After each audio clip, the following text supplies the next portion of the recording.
afternoon, good evening, good night. How the hell are you? This is beautiful downtown Vancouver, Washington. Not the pretty Vancouver, it's the cheaper Vancouver with, the hipsters. Uh, Today, we have somebody who I have worshipped for many years, from afar and closer. Actually, I met her through Kevin Meaney about a bazillion years ago. Oh, I know, I still miss him. me And too. she is the goddess of modest. She has so many credits. You will cry because you will be so jealous. This is Miss Cathy Ladman.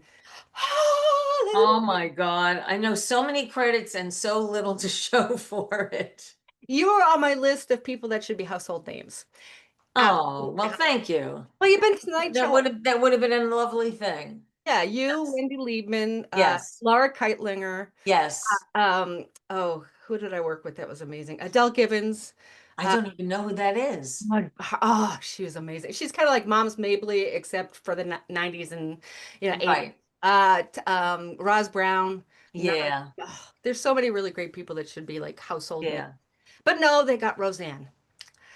All right. She did She her thing. struck lightning. She really Yeah, did. she did. I mean, And lightning struck her, I guess.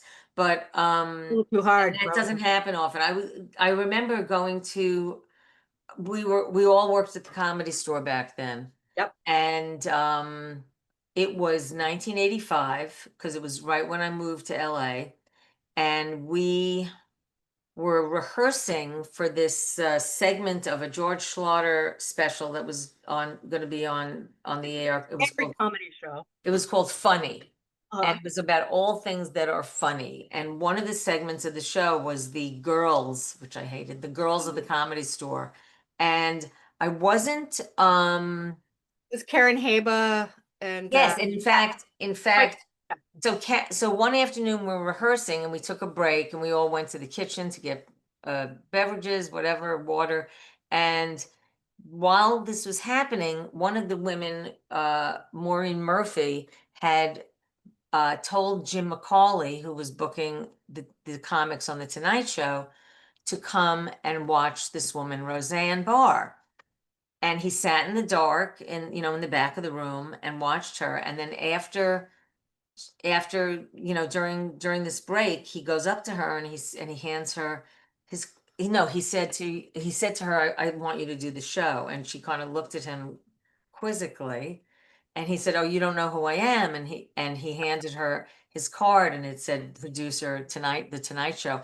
And she goes screaming down the back hallway into the back parking lot. And we're like, we all go after her. What's the matter? What's the matter? She's jumping up and down. She goes, I got the Tonight Show. I got the Tonight Show. So Karen and I went, sat in the audience and went to watch her do that first shot on the Tonight Show, which was Spectacular. explosive. It You was spectacular. Yeah. and that was when she was so scared that after her set, she spun around and disappeared through the curtain.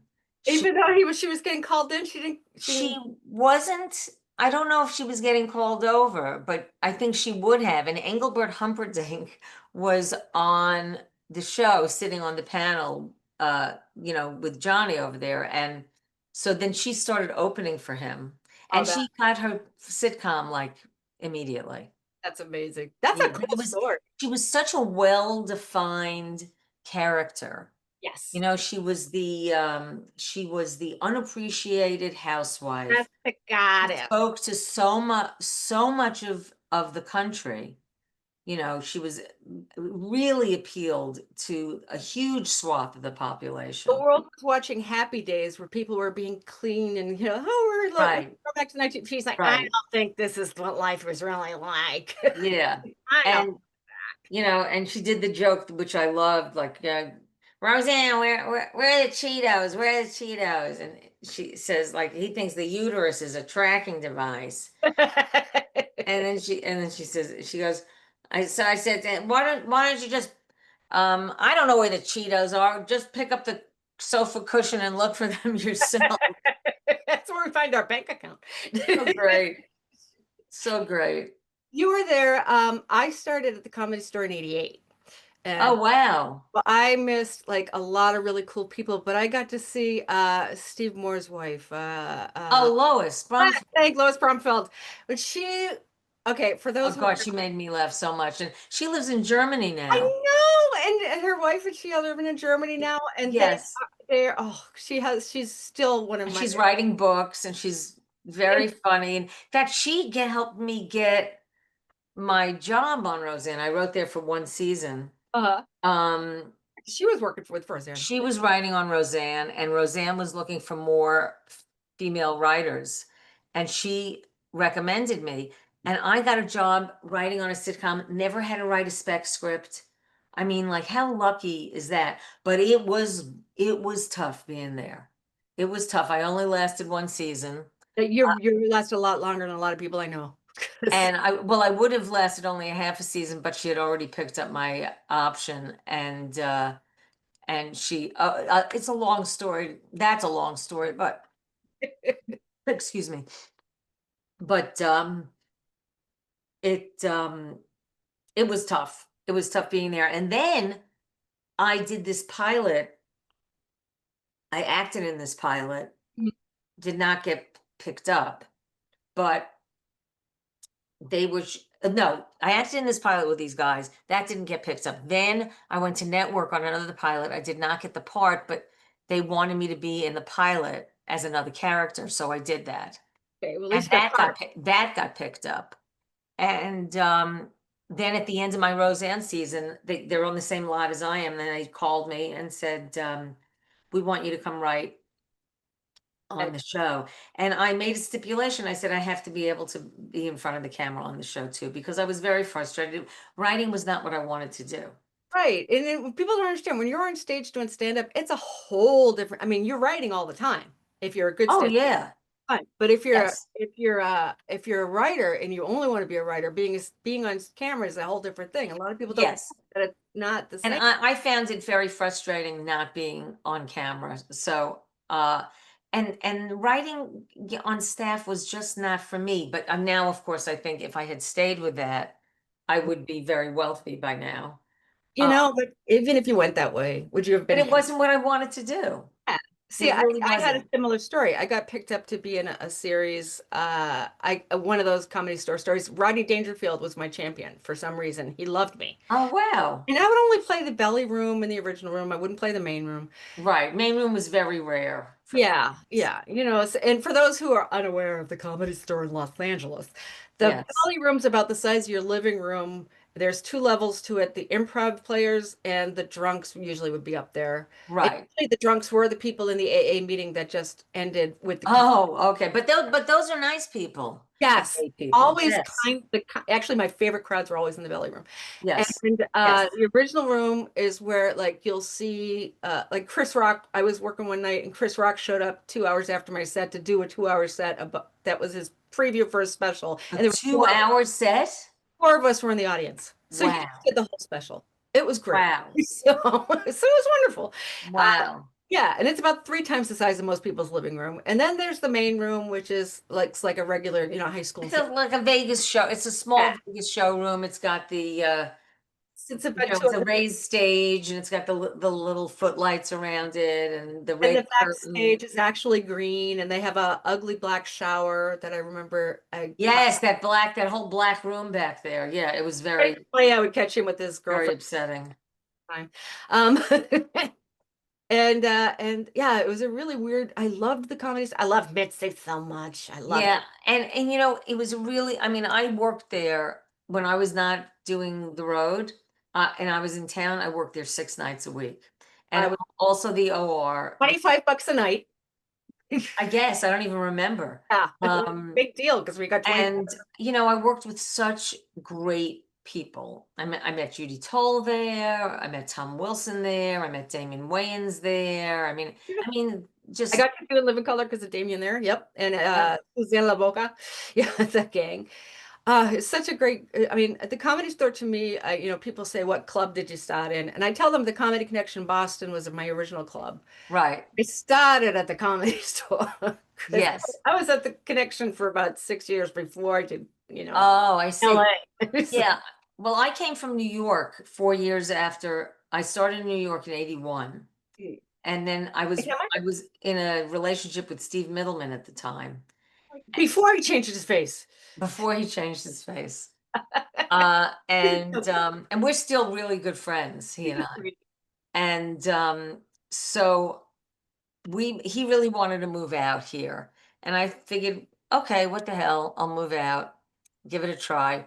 And then we broke up. And my father thought that it meant I wasn't moving out. And I said, no, I am going to move out. So um, I moved out in October. In October of 85. Yeah. What happened was, I knew I was going to move out. This was like in the spring. I knew I was going to move out in the fall. And I thought, I've got to get a car. I've got to get a car. And when I had come out for a short time in the spring to LA, I auditioned for some game shows. And I got Wheel of Fortune. That's So fun. I came out to tape Wheel of Fortune at the end of June, I think it was in 85. And then Steve and I looked for an apartment, and I won a car. But I would say to myself, I remember like really intentionally like being in the shower and saying, I've got to win a car. I've got to win a car. I've got to win. You were like, Because I was, I really, had no money. I had no money. So I won an Oldsmobile Tornado. It was like the old huge body style Pale. Yeah. coupe, a coupe where it was like you had to like walk down the block to get the handle of the door and then open the door and then get in. Then you have to wait for somebody to walk by to close the door. Car You itself with couldn't the reach drive it. through. Yeah. So anyway, so what I did was when I got possession of the car, what happened was my You won parents. the car and the divorce. And, Yeah.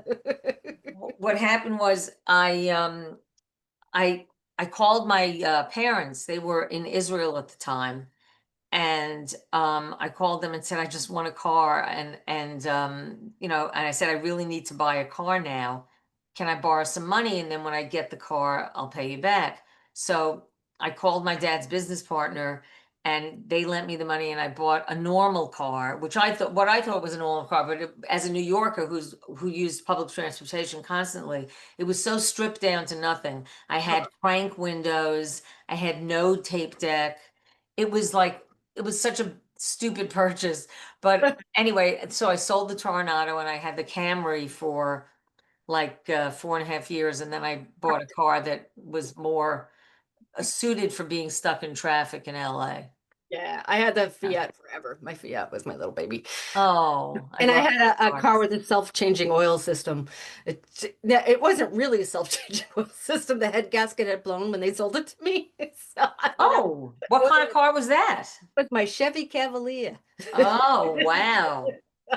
But I had Humphrey Bogart painted on the roof of it and Danny Kaye painted on the hood.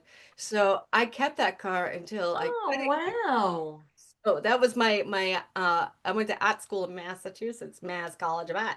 And that Oh, was my senior thesis, was that car. oh. So I drove that thing till it died, a horrible, painful death. So in Well, Palmdale. I mean, so that was, I mean, I think me winning that car was the most intentional thing I ever did in my life. I said, I had no doubt. I have to win a car.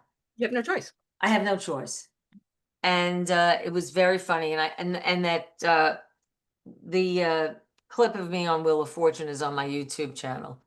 Which, by the way, I will have a link to out there. Yes. Okay. Not in my boobs. Yes, I understand. We viewers understand. Yes. Although some people have wondered. So, so Kathy, as a child, did you know you were a smartass, or was that something you picked up as a teacher?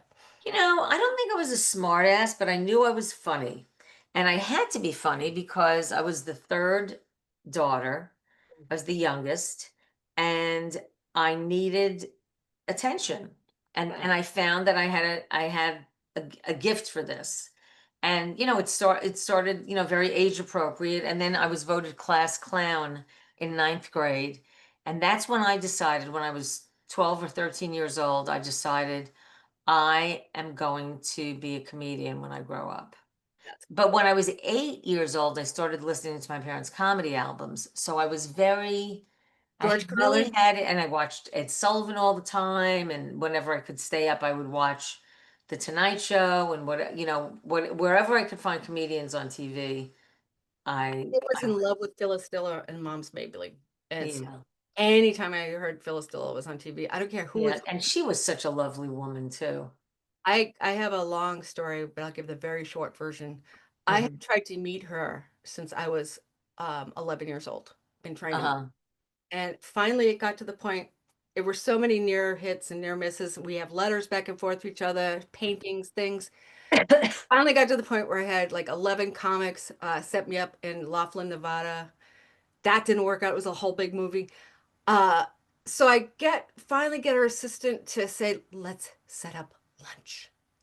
Yes. Oh my So God. I'm driving to Wrexham down to her house. I'm going to her house. I pull up to the front door. Her assistant comes out and said, Miss Diller passed. Oh my God. Like that bitch did anything not to see me. She Wow. just, but I was, Wow. and we had worked at this is like 50 years of me trying to, Oh my God, I'm so sorry. gonna be a movie someday. It's got to be a movie to someday. Oh, well, I ran into her. The first time I actually just ran into her was at F&S Fabrics Oh, on right. Pico Boulevard in West LA. She sewed a lot of clothing, Yes. and she was adorable. She was adorable. And then I worked with her on a TV show, and she was, lovely. She was absolutely lovely. I She's a have cool every woman. letter she wrote me and little art pictures we'd send back and forth to each other. I have something that I want to send to you. Hold on. Okay. Because I'll tell you why. A friend sent this to me. It got a little tear in it in the mail, but I don't think this will matter to you. But a friend sent this to me, and I am not as huge a fan as you are. I think this would mean more to you than it does to me. It's a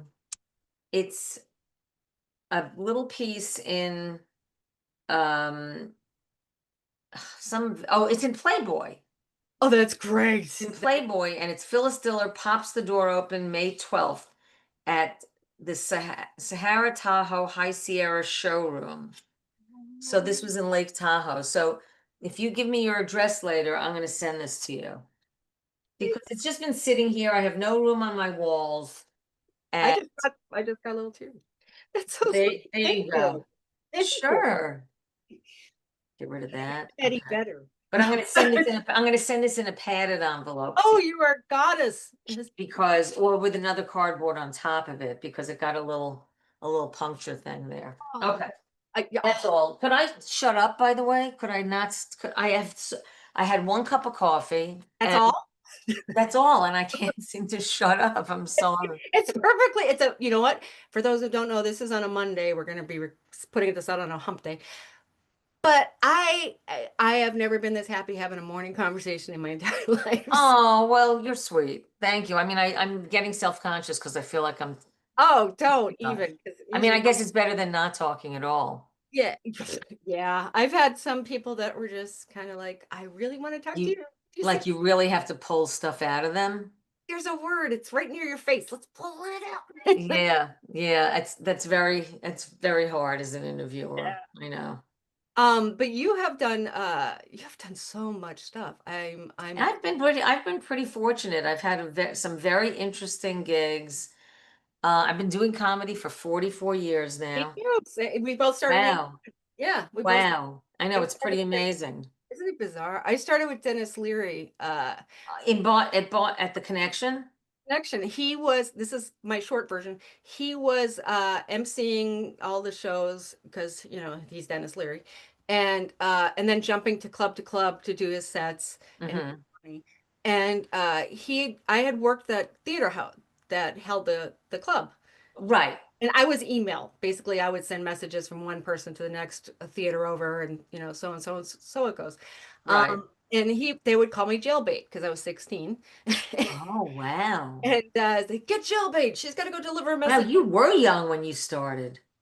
Uh, Wow. Yeah, but it all started because Dennis said, "Look, you got a smart ass and a smart mouth. Let's get you up on stage." And I'm like, "Oh no, no, I couldn't." So he said, "Look, I want to pay you a dollar for every minute you can get people to laugh." And I said, "Oh, okay, so I'll Wow. get a buck out of this, so we'll be good." So I get up on stage. Uh, I do a set just talking about Larry Bird, who is the ugliest basketball player known to human beings. Right. I And remember. I wasn't going to lose my virginity to a basketball player, specifically Larry Bird. And that was basically my set. And for 10 minutes it lasted. He finally said, "Stop, I'm out of gas money." And so that was great. I did my first 10 minutes. And then, of course, for the next 2 years, I bombed nonstop. But it was fun. It was so Yes, those were great days. So you started when you were 16? fun. When I was 16. Yeah, and I started when I was just shy of 26. I'm 10 years, no, not quite 10 years older than you, but I'll be 70 in October. You don't look at, oh, I no, have I have I'm very childlike, and I have good genes. that's I what have I tell very people. good I'm Italian. DNA. I've got Yeah. Italian genes. So all growing up, everybody would say, "What's with you? You look 40." I'm like, I know. Then I hit 40. They're like, "What's with you? You look 30." I'm like, I know. So it's like all those injections of, olive oil finally paying off. Um, when would you were doing acting as well, right? So Mhm. did you go to theater school, or you went to study for No, I mean, when I went to school, I was gonna major in theater, and I just didn't feel comfortable in that department. It was something I always wanted to do, but was never, I was, as a high school student, I was never around it. I was miserable in high school. I just wanted to get the hell out of high school. And I graduated when I was 16, and I went straight to college. me too. And and I tried to do the theater, and I just it didn't speak to me. So the department, the particular department, I wasn't comfortable in it. Was So it the school, you think, or the people? I think it was the kind of people I wasn't used to hanging around with.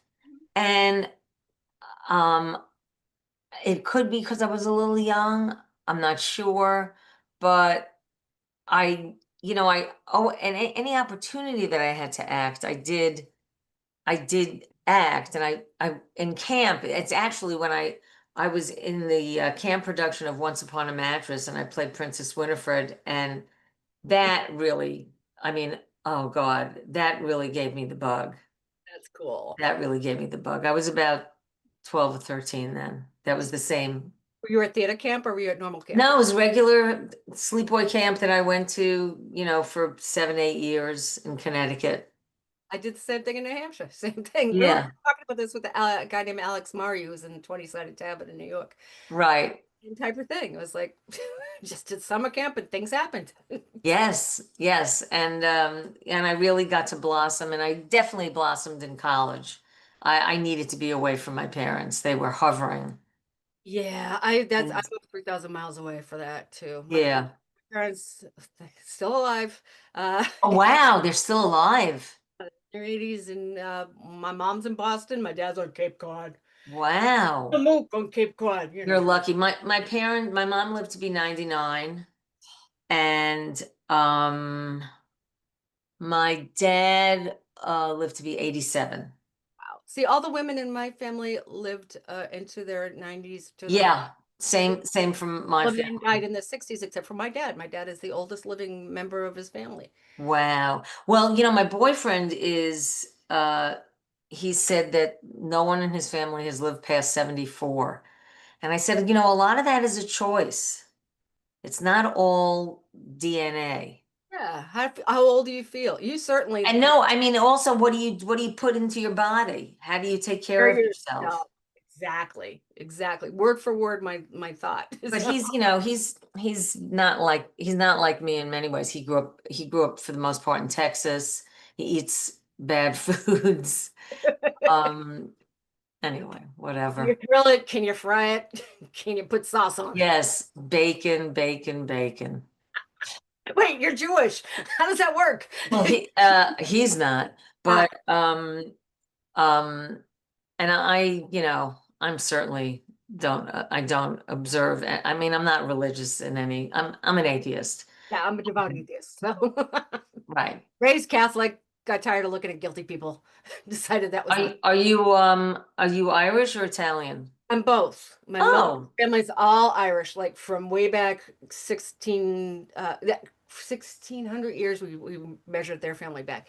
My dad's family, we just discovered through DNA, very WAP, like the queen of the WAPs. We are we are without papers, totally into the Sicilian to wow. Firenze, which is where his family's from. Oh, we're going there in October. We're going to Europe to celebrate my 70th, and we're gonna end. The end of our trip is Firenze. Oh, that's so cool. You I get know. that's so cool. So I've been there. This is my third time in Florence, but I've not been in years. It's been years. are you a fan of what are their names? The what's the big oh Medici, the Medici family. Yes. For those who aren't aware, the Medicis own Yeah. all of the art and most of the papal hoods. Yes. Right. So, Yeah. It was so very corrupt. well, I worked at a Renaissance fair in LA, outside Hmm. LA, and I played a Medici member. And Oh, wow. all had to talk like this, and we all had a lot of good food. And we had a girl from Italy come and teach us how to speak so we didn't sound like vampires. So nice. I love accents and doing all that stuff. Yes. I just love everything about your career. Has been amazing, but you as a person are so amazing to me because you are thoughtful on an nth degree. I see your posts on Instagram, and you got a show coming up where you're doing like a multi-age. Yes. It's called Cradle to Grave. Yes, tell me about this. It's it's right now in 2025. It's at the Crow Comedy Club, which is in Santa Monica, Which is a and it is going to be it's multi-generational comedians to a multi-generational audience, which is what I really want to do. I want to kind of find a common ground there. And because we need to hang together right now. Um, and so August 3rd is my first show, excellent. and I'm really excited. I'm excited for you. When I was Yeah, I'm excited. reading your thing, I was I have like, such a great lineup on that show. yeah, tell me who you got in the go. Wendy Liebman, Ayadora. Jackie Cation. Mhm. We just had her on the show. Yes, She's wonderful. right. She's great. Orion Levine, Matt Knudsen, and Leslie Liao. Oh, this is going to be a killer It's going to show. be a good show. Yes, and I get to host I love all the shows.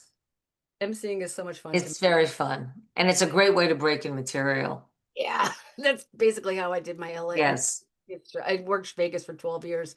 I actually hired Carol Montgomery to do a Women in Vegas show. Oh, wow. We did that for like 3 years. Wow. She ended up taking it to New York and bringing it, doing stuff on HBO with it. And I'm like, oh, that was a nice show I did. You mean women of a certain age? So we had me, Kathleen Dunbar, Carol Montgomery, and then the Vegas Comedy Festival happened, and she was talking to people, and I wasn't in the conversation, so off she went back to New York and did her. Oh. Oh, Ah. yeah. Um, so, did you live in Vegas? I lived in Vegas for 12 years. I was Oh, married. what did you think? I do not fit well where there's no ocean. Oof, I would not like to live in Vegas. Hated most of the every minute of it. But the only thing I liked is at nighttime you could see the space shuttle flying by your house. Oh, that is great. Was very cool. And then Yes. and out in the I lived near Red Rock Canyon, so I could see Oh, pretty. it was very pretty. And there was a ghost town I used to go visit, see little animals and Oh, get my and did you say you were married then? yeah, well, I'm married now too. I did Oh, every 10 years I do it again. did the same, oh, to different people? 4 times. 4 times. Wow, good for you. You're a glutton or a lover. One of those. No, it was weird. It was like I moved to Vegas because most comics have to have a day job to survive doing stand up. And I was Right. working nonstop in San Francisco and LA. but couldn't, like, I was emceeing everywhere, like every. Yeah, but that doesn't pay enough. No, no, no, no. Yeah. But it was fun and I enjoy it and I love it. I love meeting the crazy people I get to meet and talk about the crazy things I get to talk about. And when, I just moved to Vegas thinking I could take my job with me because it was remote. And then the company moved to India. So, Oh. and then 9/11 happened. So I was like, Oh, okay. wow. So it was like, okay, this was fun. But I met the Penn and Teller groups of people. I ended Oh, up yeah. Yeah, I ended up rat training for Penn and Teller. Oh, wow. I remember taping Sin City. Yes. Yeah. I did a few episodes with them on that, and I did Yeah. a few episodes of bullshit, and now they're doing the Fool Us. But my Right. my ex-husband was the jazz pianist, a music director, Oh, and it would have worked out great, but I am not good around, everybody wanting to be, hey, how are you? What's going on? What can you do for me? you mean all the glad handing? Yeah. I don't, well, no, no, I like. How did you end up in Vancouver? This is another funny story. Not so funny. When I got divorced, I ended up living in my car because I just left him everything. Like Oh, for how long? for a while, I ended up living in Detroit for a little bit. This is good. Wow. We're dual interviewing. I love this. You're like me. I ended up moving to Detroit because it was the cheapest place I could find a place to live. Ended up doing stand up there, worked comedy, sports, and then it's like I couldn't be away from the ocean. The ocean was calling me back. Yeah. Come home, you just. And my friend said, "Look, we got an apartment. We got it in our basement. Come stay with us. We'll work things out." I was there for 10 years. Oh my God. My husband now, Was that in Vancouver? that was in San Francisco. In San Francisco. Okay. I started my own comedy room in Half Moon Bay called Laugh Moon Bay, and we help develop a lot. Usually, when you start comedy, you start rooms. You help develop comics to move on to better things, and that's really what I was doing. I really Right. so many really good comics in San Francisco Bay, and so I Yeah. did the comedy festival with Debbie Durst and Will Durst and Oh, yeah. Paula Poundstone Yeah. She and lives right near me. We're oh, friends. Yeah. Hauser cats. Plentiful. Yes. As long as she's not breastfeeding, she's fine. That's right. Yeah, so the comedy world in San Francisco was so nice to me, but the Yes. paycheck was not. Yeah. So I just, my friends were like, we're thinking about moving, we're thinking about selling our house. We need to redo the house. You're getting married or possibly living with this guy. Maybe we can. Yes. I had to move. I had to figure out a place to live. So I ended up, So did you meet him in San Francisco? yes, his sisters, he's in a law firm. His sisters are all lawyers and he's a paralegal and they're all, So did you and he move to Vancouver? so Okay. yeah, I bought a house I'm there. sorry. If please feel free to say that you don't want to Oh, talk about this stuff. I All talk right. about body parts. I talk about my diseases. I talk about, Okay. we're good. Okay. Nothing, Okay. nothing. I was just curious. Oh, Okay. no, no. And what's great is that, since moving up here, I started the show. That's great. How long have you been doing it? Started in April. Oh, So that's great. we're getting some really great guests like yourself. That's so great. You're gonna laugh. We got Eddie Brill going to be on. Oh, I love I Eddie. know I haven't talked to him since I What lived. fun. He's done my next interview on Oh Wednesday. my God. And he'll have a lot to say because he worked on the Late Show Yes, for yes. so long, and now the demise of the Late Show is disgusting. Oh, and So he got disgusting. hosed off the Letterman show bad too. Yes. Yes. We're going to talk about that and then. Yeah, there's so many people that work so many things. I mean, it's been many years, so we have a lot of stories. Yeah, and Yeah. but you got to because otherwise you just sit there going, I don't know what I'm going to do with my life. Yeah, you got to live life with the excitement in your eye. Yes. It's just more fun that way. Yes, I agree. I run into people like Amy Anderson and Wendy Lieben, Yes, and I miss Suzanne Wong so. I know. Anybody who's ever heard, there was a Korean woman comedian who used to come out in a full Korean, not kimono, it's oh God, I don't know I a don't, what? I can't remember the name of it. My Oh, brain just stopped, but I can speak okay. it, and I still don't know. Anyway, Right. so she would come out, and her parents would be in the audience, which And always, basically you're saying in the customary garb yes, of, yes, okay. not a kimono, but it's like a kimono. Right, whatever the Korean Yeah. garment is, And I yes. know everybody that's a fan of mine is going to be going, you know this. Yeah, should we Google this? Should I Google Yeah, this? yeah, yeah. Let me see. I'm I gonna go, of see, course. wait, hey Siri. Hey Siri. Oh, I know why she's not listening. Oh, what's the customary Korean garment that women wear? Hanbok. Hanbok. That's it. Hanbok. Hanbok. Yeah. It's Hanbok. two pieces, it's a I two-piece outfit know. consisting of a shirt called a jigori Yep. and a skirt called a Yeah. kima. It's basically your breasts are tied up and your Yes, skirt comes down and it's beautiful. So she would come out in and she was very beautiful. oh, She was stunning. very And for beautiful. those who watch the Home Garden Network, she would be the voice of most of the shows and she would, Hmm. but she would come out and excuse my Irish, but two nigga walking to a bar, just doing this like so Oh my innocently God. with her parents in the audience and Yes, everybody just busting because this little tiny, I know. It was very against type. Yes. oh, like red box material and just hilarious. But I miss her so much. She and we both had a child abuse background conversations and a lot of trauma conversations. Hmm. And there's comics you work with that you know have had like the shittiest things in their lives happen to them. Hmm. You've reached to them and they are suddenly this golden piece of humanity that Hmm. also went through this crap with you Hmm. in a different world. And she was one of those people. Like I could talk to her about anything. Right. I miss her so Yeah, I much. know. She was wonderful. She really was. Yeah. And Taylor Negron, speaking of comics I that know, I know. Oh man, what a great guy. I mean, we've lost a lot of people. Kevin Meaney. Oh, and she, man, if he was around during this time, I could just oh my God. imagine Kevin Meaney talking about Trump. I loved Kevin so.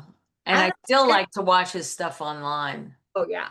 There was he used to host a show in Boston.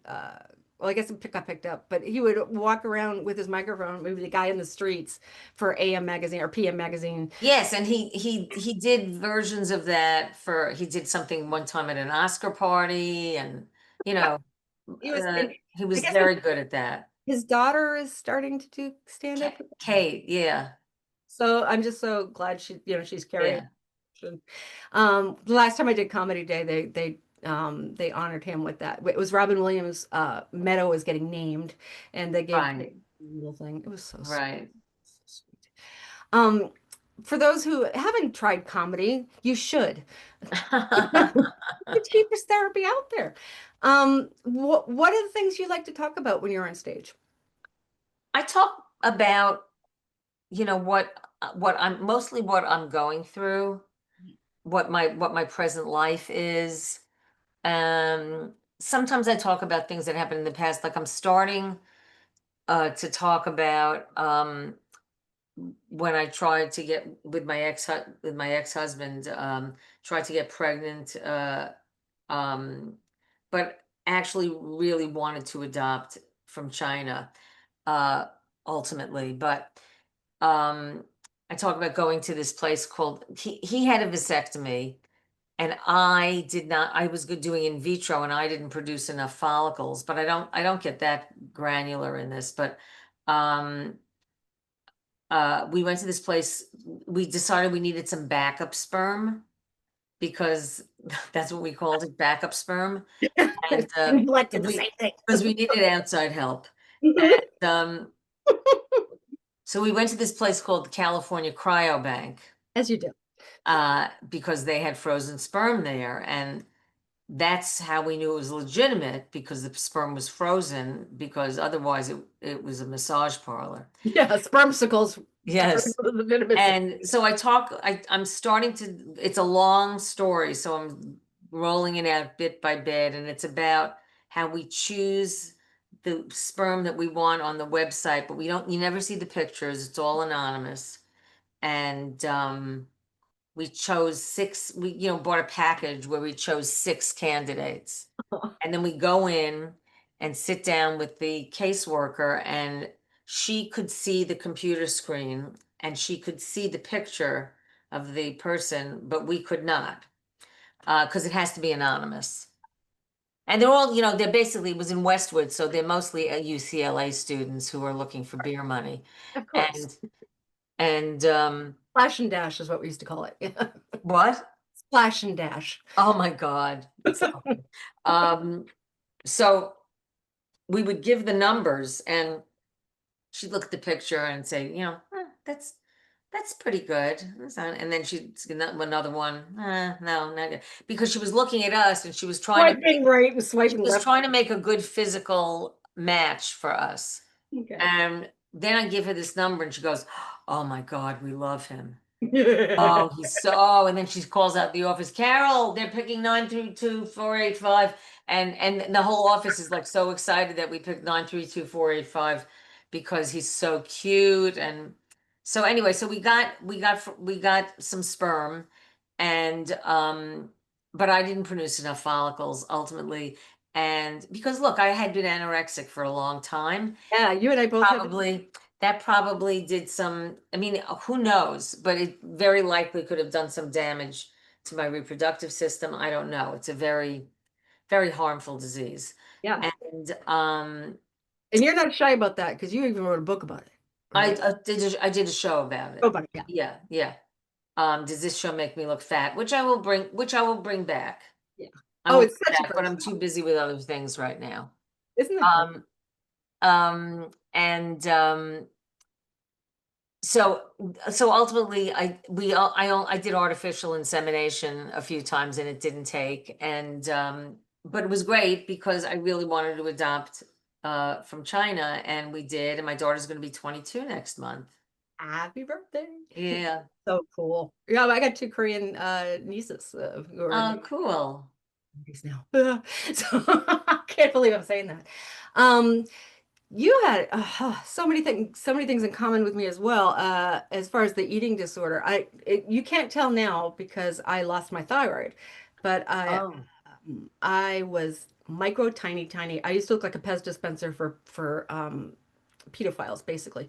I was just very tiny, looked like, flat little thing with, as Eddie Murphy said, I had a tight ass for a white girl, but nothing up front to float. So, um, but it wasn't an anorexic thing. It's just I would forget to eat, and I'm the same way now. that I never understood. I I mean, I love eating. It was all about denial and control, that disease. And but I always had to, just say no, no, no, no, no, and be in control of myself. But I never forgot to eat. ah, see for me, it always broke my heart because I would be so like I would like love to be able to fix. I started a group called Comedial Therapy for cancer patients who couldn't gain Oh, weight. So oh. and it was a lot of that, like, you forget to eat, or they would say, okay, I'm in control. I'm finally Did losing you weight. have cancer? I went through a whole bunch of things with tumors in my throat. It turned out Uh, it wasn't cancer, it but wasn't cancer, right? I had breast cancer. and you killed it. I mean, literally, I right? mean, I was Not very too long lucky. ago, It right? was 5 and a few months. Yeah, I remember talking about this with you on Facebook when you were going through it. Oh, Yeah, it was hard. It was scary, but it was so early and so small. And the surgery was easy, and I did 16 days of radiation, that's and it was easy. And I was on medication until very recently, and I stopped my meds because it's 5 years. how did they find it for you? If you don't, Mammogram. and people take your damn tests. Gilda Radner, I worked for Gilda's house for a while. Gilda's brother ran Gilda's house in Santa Monica for a while, Oh, and she would talk about, or he would talk about, when I just changed his sex because that's what you do now, uh-huh. when you're a Democrat, I guess. And he would talk about that women would not get Pap smears because it was so invasive, or they would be afraid they'd lose their Really? virginity, or he'd be talking to these women about reasons why they wouldn't get pap smears. So for like a year and a half, commute therapy just focused on, we were just like in between your legs, ladies, Right, just right. doing it. Well, I don't get pap smears anymore because of I'm postmenopausal, so I've they been don't do that postmenopausal since I was anymore. 50. Yeah, same thing. They kept telling me, "Oh, you're done. You're 50." And I'm Now like, I'm in the colonoscopy phase of my life. "Isn't that fun?" I have to do another one in January. Oh, I'm I so know sorry. it's horrible. It's I horrible. ended up getting PTSD from it because when I was a little girl, I had IBS. Oh, And so I just flashed I back to being know. a Yes, 7-year-old kid who couldn't go yes, anywhere or do anything because I'm in the right. bathroom again for another 2 hours. Oh, it was horrifying. Yeah, this is a happy chat. So anyway, so no, but I'm free. I'm free of cancer, and I was very lucky. I And was really lucky that it have it was in your, so did your other early. sisters have it or no? No, no, I was the only one in my extended family who's had cancer, Wow, that's and that's amazing. a big family. Oh, yeah, I was, and Yeah. yeah. And how many did you have? So nobody at all. That's pretty. I mean, my sister ended No, up, and I was. Oh, go ahead. I'm sorry. no, my sister ended up getting the DNA test to see if we carried. Yes, that's what I was just going to say.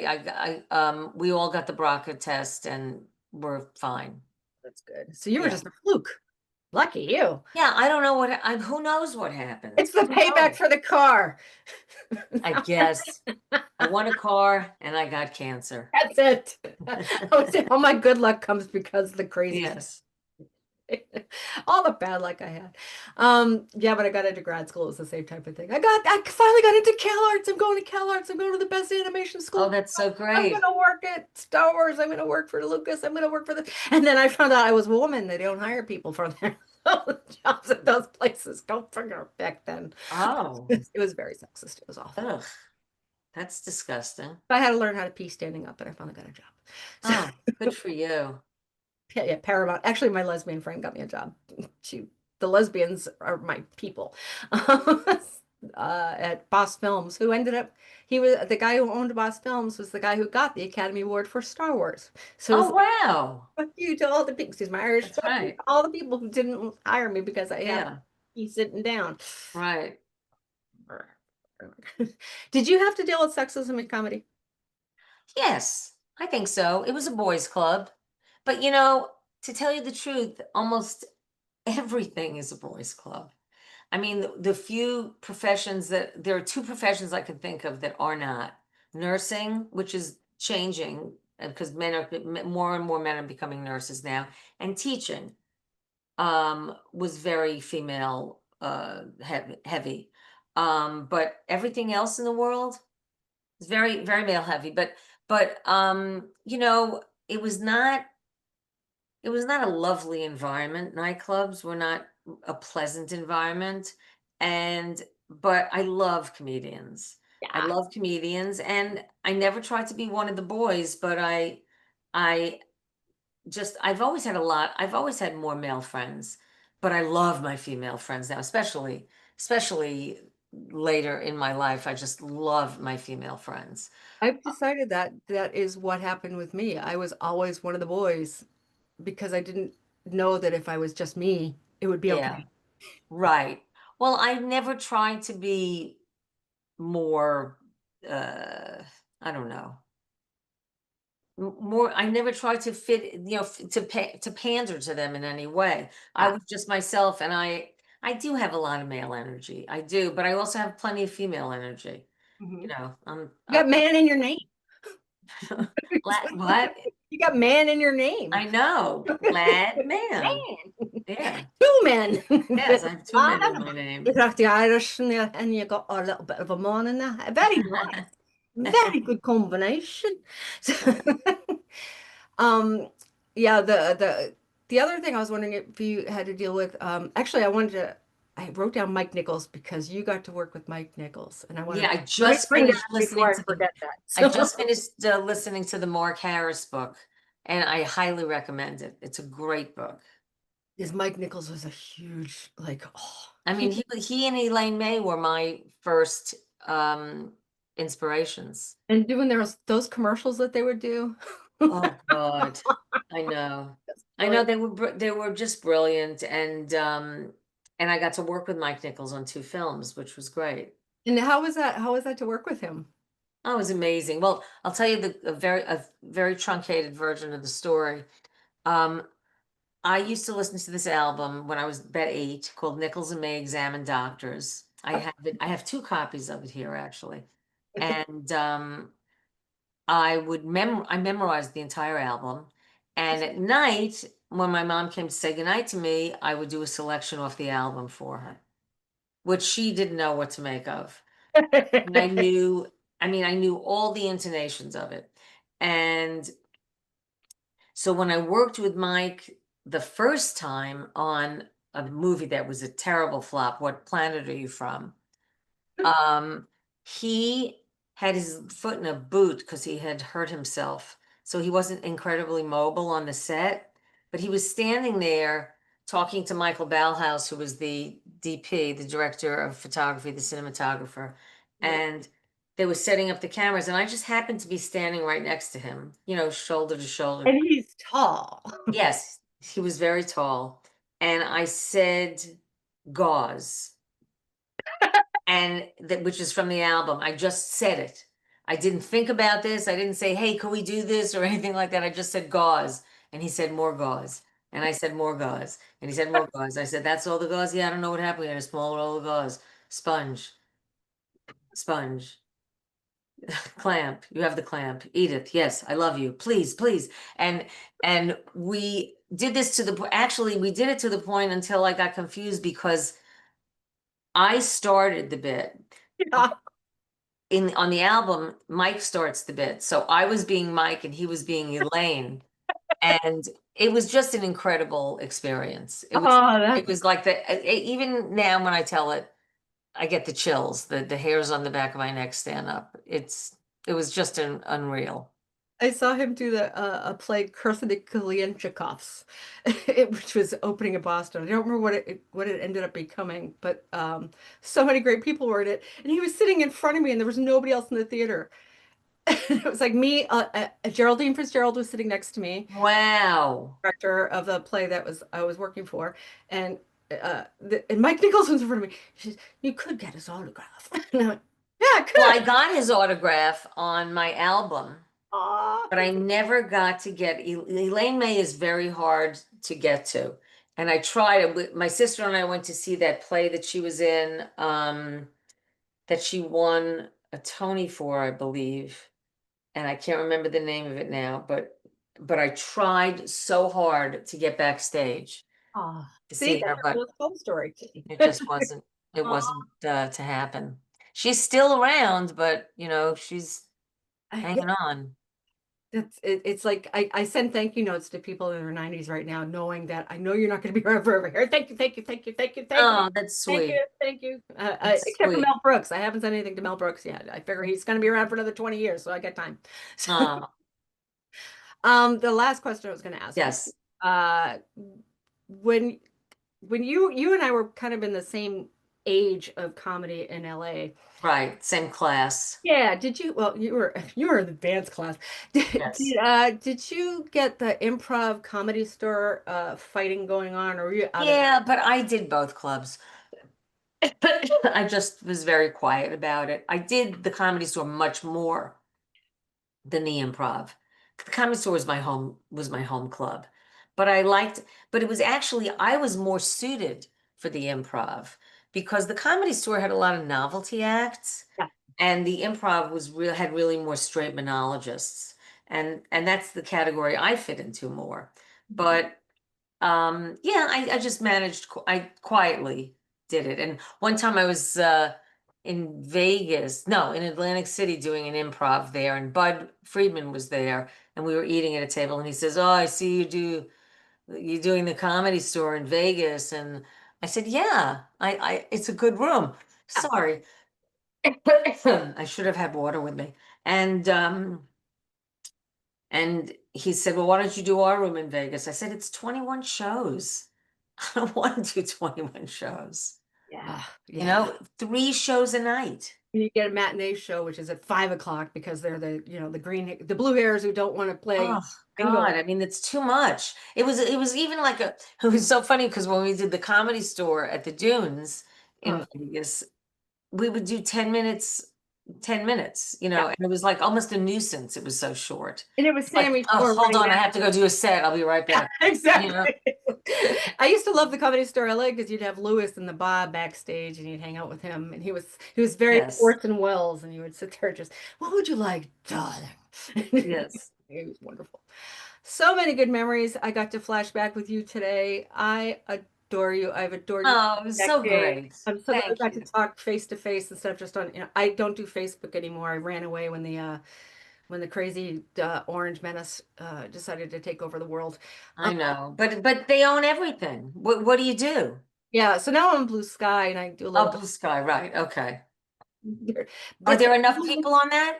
yeah, it's packed. Okay. Yeah, and it's All very right. very positive vibe and lots of really Yes. warm people, Yes. which I love. But Cathy Ledman, anytime you want to talk, anytime you want to be on my Thank show, you. just let me know. I Thank adore. you. And good luck today. Thank you. And if yeah, I'm getting my wisdom teeth taken out, people. I don't I think did it when I was 21, but I did it. The only way I could do it, to get it covered, was to be in a hospital. So I had it done in a hospital because they wouldn't pay for it in a dental office. I had three of them were 100% impacted, and one was 75% impacted. oh, But I was out. I was out cold. yeah, So yeah, I wish that would happen to me. I am part of the VA health system and they don't do dentistry. So I had to wait till a dentist finally said, you're getting old. You don't need those. So, right, so that's what you'll feel better. You'll feel better. I keep getting told. Yeah. And the TMJ will stop, which is good. Yeah, it'll be good. You'll look like Nixon for a few days, but Which, it'll be good. today would be bad. So, so Kathy Lemon, your page and everything else is going to be down below, including Okay. my third show, which you're going to probably do many more of because this is Yes. a huge deal. Um, Everybody in the world, this has been the Antisocial Hour-ish show. I like to say thank you for being here. And next week, Great to be here. you will see Eddie Brill, and I'm glad to have you. Yay.